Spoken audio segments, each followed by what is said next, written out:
দেখতে যেমন সুন্দর, খেতেও দুর্দান্ত লাগে। সন্ধ্যাবেলা চায়ের সঙ্গে এরকম বানিয়ে খেলে খুবই ভালো লাগে খেতে। তো কীভাবে বানালাম ভিডিওটা প্রথম থেকে শেষ পর্যন্ত দেখার জন্য অনুরোধ রইল। চলুন তাহলে শুরু করা যাক। প্রথমে এখানে আটা মেখে নিয়েছি, তার থেকে 6টা লেচি কেটে নিয়েছি। এবার হাতের সাথে একটু গোল শেপ করে একটু শেপটা নেব। তা ব্রেকফাস্টে চাউমিন বানিয়েছিলাম, একটু চাউমিন বেঁচে গেছিলো, তা ভাবলাম কি করব, এটুকু চাউমিন তো কাউকে দেওয়া যায় না, তার জন্য আমি এরকম করেই বানিয়ে নিলাম। আর চায়ের সঙ্গে দুর্দান্ত, সবাই খেতে পারলো। তো দেখুন এবার লুচির মতো করে বেলে নিয়েছি, মাঝখানে চাউমিনের পুরটা দিয়ে দেবো, দিয়ে চারিদিকটা এভাবে শিল করে একটু মুড়ে নেব আর হাতে করে এভাবে চেপটে নেব। তা প্রত্যেকটা এভাবে শেপ করে নেব। সবগুলো করা হয়ে গেছে, ঠিক এইভাবে করে বানিয়ে নিয়েছি। এবার কড়াইয়ের মধ্যে দেব সাদা তেল।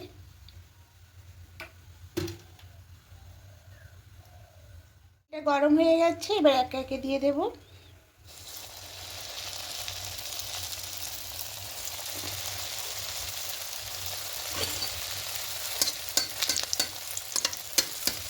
একটু উপরে তেল দিয়ে দেবো।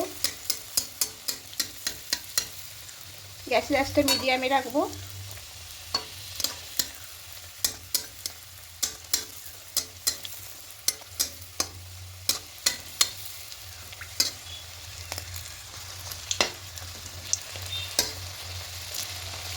যেহেতু এটা আটা, তাই একটু লাল লাল হচ্ছে।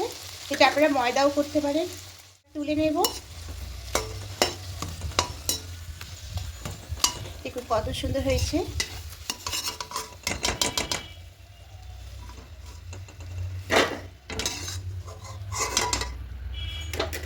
বাকিটাও ঠিক এভাবে দিয়ে দেব।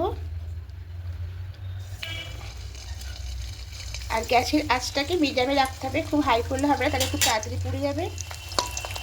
এবার উপর দিয়ে তেল দিয়ে দেবে হবে।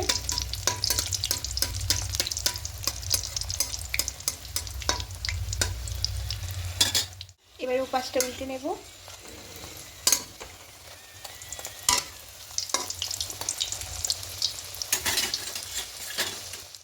এগুলো হয়ে গেছে, এবার সবগুলো তুলে নেব।